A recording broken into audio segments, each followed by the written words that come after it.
हरिओम। आज हम बोलेंगे 2.55 पतंजल योग सूत्र। ततः परमा वश्यतेन्द्रियाणाम। ततः यानी उसकी वजह से, परमा यानी पूर्णतः से, वश्यता यानी वश होना, इंद्रियाणाम यानी सारे इंद्रिय। तो उस प्रत्याहार की वजह से योगी को अपने जो इंद्रिय है वो सारे वश हो जाते हैं। तो हम लोग ये 5वां अंग देखा था पिछली बार, प्रत्याहार। तो उन्होंने ये सूत्र में उसका परिणाम बताया है कि प्रत्याहार की वजह से क्या होता है, सारे इंद्रिय हमारे कंट्रोल में आ जाते हैं। सामान्य जो इंसान रहते हैं उसकी इंद्रिय जो है स्वयंचालित यंत्र की तरह रहते हैं, क्योंकि उसके ऊपर नियंत्रण ही नहीं होता है। सामान्य जो कॉमन मैन है उसके ऊपर उसके नियंत्रण का, जो चलो मन हुआ ये खा लिया, देखा मन हो गया खा लिया, वो उसको स्पर्श कर लिया, या वो देखना है चलो आज मन हुआ पिक्चर देखना है देख लिया तुरंत, ऐसा कहीं भी कंट्रोल नहीं होता है। लेकिन योगी है तो धीरे धीरे हर चीज़ पे अपने कंट्रोल आने लगता है। एकदम मन हुआ तुरंत हम नहीं करते, फिर थोड़ा रुक भी सकते हैं, वो अपने आप पे कंट्रोल आता है। हर जगह हम चीज़ें देखते हैं, गाड़ी पे जाते हैं, सुगंध आ गई तो भी हमारा मन उसकी तरफ अट्रैक्ट नहीं होता है, ठीक है, हमको पता चलता है, इट्स ओके। ऐसा वो धीरे धीरे प्रत्याहार इसको बोलते हैं कि अपना इंद्रिय अपने नियंत्रण में आ जाते हैं। जैसे बेलगाम घोड़ा रहता है उसको कंट्रोल करना मुश्किल हो जाता है, उसी तरह से जो अपने जो इंद्रिय है उनको कंट्रोल करना बहुत डिफ़िकल्ट है। लेकिन प्रत्याहार की वजह से ये हम कर सकते हैं। तो साधक की अगर इच्छा होगी तो ही वह कार्य प्रवण होते हैं, यानी हमारा मन से इच्छा होना चाहिए कि अभी ये सब, अगर अपने मन की इच्छा पूरी नहीं हुई रहेगी तो हम उसी तरफ अट्रैक्ट होने लगेंगे बार बार। लेकिन हमने सब कुछ एंजॉय किया है, सब कुछ किया है, और फिर धीरे धीरे हम लोग उस चीज़ को प्रत्याहार कर रहे हैं तो अपने आप वो कंट्रोल में आ जाएंगे। और उन्होंने बताया है कि स्टीयरिंग जो रहता है गाड़ी का, स्टीयरिंग व्हील और जो भी उसके जो क्लच है, वो जो भी गियर है, सब अपने कंट्रोल में रहेगा तो गाड़ी हम अच्छे से चला सकते हैं। और जब नहीं चाहिए तब हम उसको गाड़ी को खड़ी कर देते हैं। उसी तरह से उन्होंने बताया है कि हम अपने इंद्रियों का ज़रूरत है वहाँ पे यूज़ करना है, और जब हमको ये मतलब ज़रूरत नहीं है तो हमको उसको शांत करने भी आना चाहिए। सतत इंद्रिय चालू ऐसा नहीं होना चाहिए कि सतत हमको आपको कुछ ना कुछ देखना है, सतत हमको कुछ ना कुछ सुनना है कानों से, सतत कुछ ना कुछ टेस्ट करते रहना है। कंटिन्यूस अपने पांचों इंद्रियों को जो है वो सतत उपयोग करते रहना है, ऐसा नहीं है। तो उसका अगर हम लोग कंट्रोल में आए योग की वजह से, हम उसको कंट्रोल में ला सकते हैं। और उसका उपयोग करना न करना वो अपने हाथ में रहेगा, हम उसके मालिक हैं अपने इंद्रियों के, तो वो अपने हाथ में होना चाहिए। अपना मन बेलगाम हो गया तो हम कुछ न कुछ करते रह गए, यानी अपने कंट्रोल में नहीं है अपने इंद्रिय, ऐसा उन्होंने बताया है। फिर कोपर्डेकर जी ने भी यही बताया है। और जैसे उन्होंने बताया है कि सामने के विषयों की तरफ मन व इंद्रिय जैसे नहीं जाएंगे तो ऑटोमेटिक वो इंटरनल होने लगेंगे, ऑटोमेटिक हम कुछ देर बैठ पाएंगे, ऑटोमेटिक हम फ्री समय है तो हमको क्या करना है वो हम सोचने लगेंगे। क्या मुझे आज 1 घंटा मिला है तो क्या मैं बैठ के मेडिटेट करूं, क्या मैं बैठ के योग साधना करूं, ऐसा हम अपने आप को या क्या मैं अच्छी किताब पढूं कि जिसमें मुझे कुछ नॉलेज मिले, या फिर मैं टाइम पास करूँ, किटी पार्टी में जाऊँ या इधर उधर घूमूँ, ऐसा मतलब वो भी ऐसा नहीं है कि अच्छा नहीं है घूमना फिरना, वो भी नहीं, पर चॉइस करने लगते हैं हम लोग, किन लोगों के साथ उठना बैठना, किन लोगों के साथ बातचीत करना, कितना लोगों में इन्वॉल्व होना, वो हम लोग सिलेक्ट करने लगते हैं। फिर उन्होंने बताया है कि बाहर कुछ भी हुआ तो भी हमारा ध्यान उस तरफ फिर अट्रैक्ट नहीं होता, कुछ भी होते रहेगा ना, फिर हम लोग उसको ज़्यादा इम्पोर्टेंस नहीं देते कि नहीं मुझे अभी ये बुक लेके बैठना है, मैं ये पढ़ाई करने वाली हूँ, या मुझे अभी ये खाना बनाना है, यही मैं इसके तरफ ही फोकस करूँ, फिर 10 बार उसके बीच में इधर अंदर बाहर इधर उधर नहीं करूँगी, ऐसा फोकस होने लगते हैं हम लोग हमारे काम की तरफ। तो ये यहाँ तक 5 अंग हो गए हमारे। और फिर आगे का जो पाद है विभूति पाद, उसमें हम आगे के 3 इम्पॉर्टेंट अंग है धारणा ध्यान समाधि, वो देखेंगे। फिर स्वामी आनंद ऋषि जी ने बताया है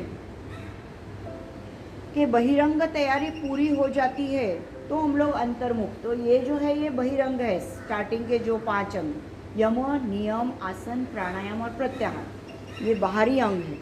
और इंटरनल अंग यानी धारणा, ध्यान, समाधि।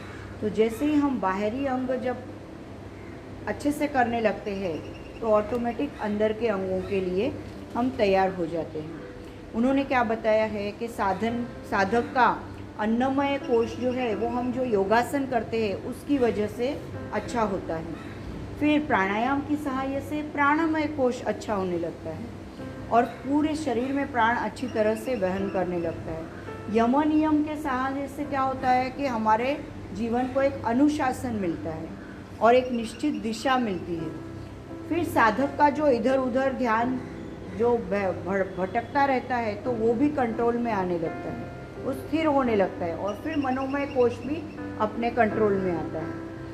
इस तरह से उन्होंने बताया है कि और ये सब स्वाध्याय और सत्संग की वजह से होता है। स्वाध्याय यानी खुद भी स्टडी करना किसी चीज़ का, गुरुओं के साथ बैठ के ज्ञान लेना और ग्रंथों में पढ़ना और खुद का भी स्टडी करते रहना कि मैं पहले क्या थी, अब योग साधना करने से मुझ पे क्या फ़र्क आया, तो ये भी तो ये सब मिलके स्वाध्याय। और सत्संग मतलब अच्छे लोगों के साथ रहना, अच्छे लोगों के साथ उठना बैठना बात करना, तो ये उन्होंने इसकी वजह से हम ऑटोमेटिक अंतर्मुख होने लगते हैं। तो अगर प्रत्याहार पूर्ण तरह से अपने मतलब साधने हो गया, हमको आना हो गया, तो योग साधक अपनी इच्छा से हम इंद्रियों को यूज़ करते हैं। अभी इंद्रियों का जो हद है वो ख़त्म हो जाता है, उनके ऊपर हमारा एकदम इजीली कंट्रोल आ गया रहता है और फिर अपने आप आगे हम धारणा, ध्यान, इसमें हमारा मन लगता है। नहीं तो शुरू में ध्यान में लोगों का मन नहीं लगता है, तो क्यों? ये आसन प्राणायाम इसकी ही प्रैक्टिस नहीं होगी रही तो डायरेक्ट ध्यान करने लोग बैठेंगे तो कैसा ध्यान में मन लगेगा, ऐसा है। फिर स्वामी सत्यानंद सरस्वती बताते हैं कि प्रत्याहार साधने के अनेक मार्ग हैं। त्राटक, नाद योग, जप, कीर्तन, ये सब की द्वारा से इंद्रियों की शुद्धि होती रहती है। कि जैसे मैं बताती हूँ, हम कुकिंग कर रहे हैं तो उस समय हमको दूसरा कुछ काम नहीं रहता है, तो मन ही मन में जप करके भी हम कुकिंग कर सकते हैं। वो कुकिंग भी अपना प्रसाद बन जाता है और ऑटोमेटिक अपना प्रत्याहार भी साधने, दूसरे विचार मन में नहीं आते। जो भी हमको मंत्र पसंद है वो जाप करते रहे। फिर ओशो जी बताते हैं कि हमारे जीवन का मालिक कौन है, तो हम खुद या हमारी बहिर्मुख इंद्रिय। तो प्रत्याहार के साधक से, प्रत्याहार की सहायता से योग साधक डिसीजन लेता है कि चित्त जो है हमारा इंद्रिय भूमिक नहीं होना चाहिए, हमारे अंदर की ओर हमारा उसके ऊपर कंट्रोल होना चाहिए। तो हमारे मन से हम हमारे इंद्रियों को हम कर सकते हैं कि चलो हमको कुछ तो भी चटपटा खाने का मन है, तो हम ऐसा मन बना सकते हैं कि मैं हफ्ते में एक ही बार ऐसा चटपटा खाऊँ कि पाव भाजी खाना है, कि पानी पूरी खाना है। ऐसा नहीं है नहीं खाना है, लेकिन रोज़ ऐसा अलग अलग खाते रहेंगे तो वो फिर हमारा कंट्रोल ही नहीं आएगा। हमारे रोज़ सादा खाना खाएंगे, हफ्ते में एक बार खाएंगे, ऐसा तो अपने आप पे मतलब कंट्रोल लाया हमने, ऐसा हम समझ सकते हैं। फिर पहले 5 अंग होने के बाद में ही आगे के अंग शुरू करने, ऐसा भी नहीं है। वो सब साइमल्टेनियसली होता है। साइमल्टेनियसली यम नियम फॉलो करना है, साइमल्टेनियसली आसन प्राणायाम प्रत्याहार, साइमल्टेनियसली धारणा ध्यान भी करना है। लेकिन हम पहले का कुछ भी नहीं करेंगे, डायरेक्ट धारणा ध्यान की ओर जाएंगे तो ऐसा नहीं होगा, ऐसा उन्होंने बताया।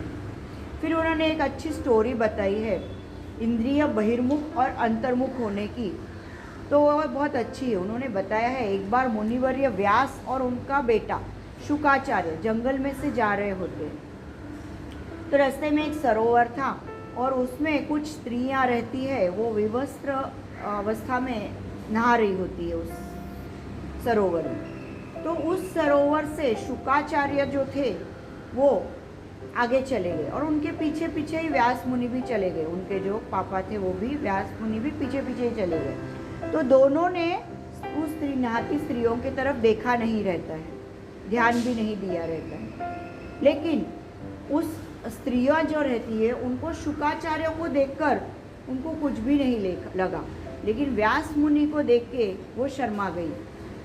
तो ऐसा क्यों हुआ?